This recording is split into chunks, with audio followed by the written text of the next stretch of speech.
Most of us lose the war of life before we even open our eyes.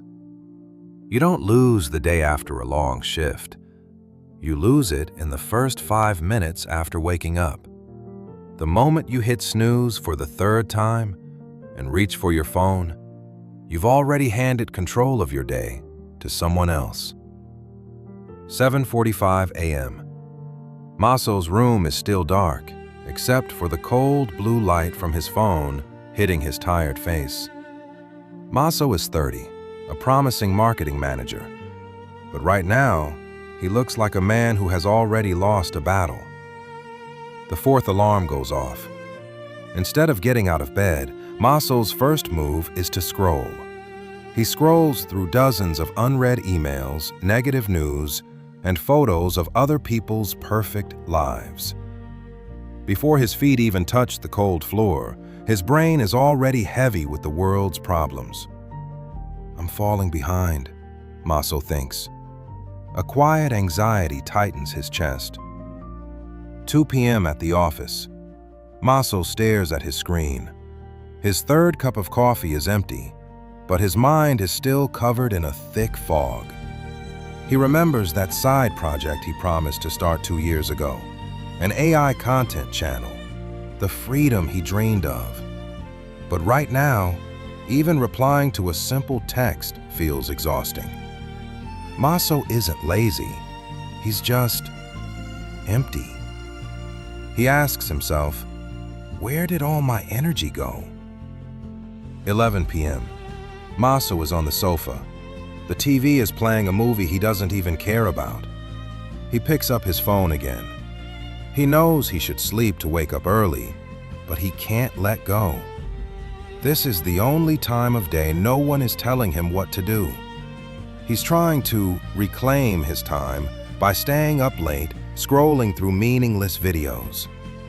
But the more he scrolls, the more regret grows. A cruel cycle. Staying up late to find freedom, only to wake up imprisoned by exhaustion. Maso stares at his reflection on the black phone screen. He is 30, with a good job, but he feels like a ghost in his own life. He's waiting for something to change, but he doesn't know where to start. Maso blames himself every night. He thinks he's a failure, lazy and undisciplined. He believes he just needs more willpower. But he's wrong. Discipline isn't the problem here. The real trap is hidden in the dark at midnight. Psychologists call it revenge bedtime procrastination. Maso stays up late not because he's busy, but because it's the only time he feels free.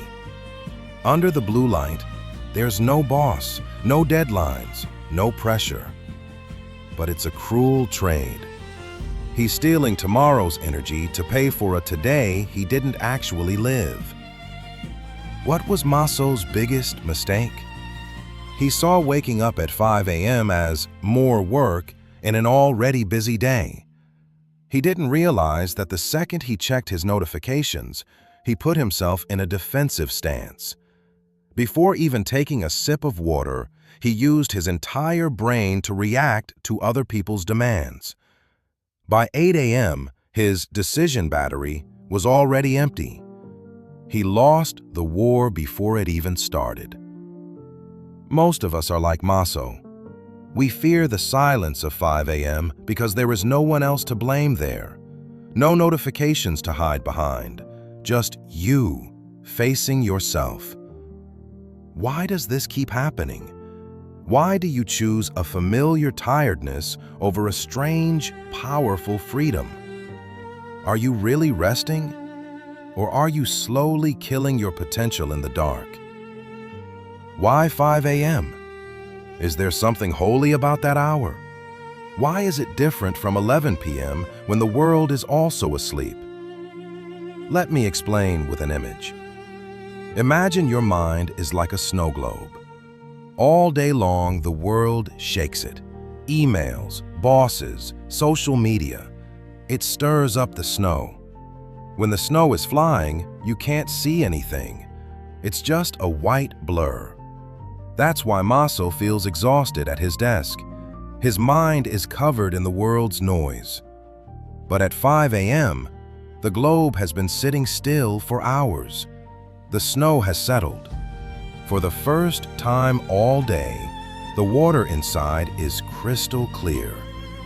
Science calls this transient hypofrontality. It sounds complex, but it's simple. The inner critic in your brain, the part that says you aren't good enough or should be worried, is still asleep. In this silence, you aren't a stressed manager. You are just you. No social pressure, no fake dopamine. This is the only hour where you can meet your true self before the world molds you into what it wants. 5 a.m. isn't for working more, it's for seeing the path more clearly. To change, Maso didn't start by setting a 5 a.m. alarm. He started at 9 p.m. the night before. Maso realized he couldn't win the morning without protecting the night. He set a reverse alarm at 9 p.m. This wasn't bedtime, it was closing the world. He turned off all notifications and moved away from the blue light. He called it his recovery window. When you protect your sleep, 5 a.m. comes to you as a gift, not a punishment. Maso made a promise.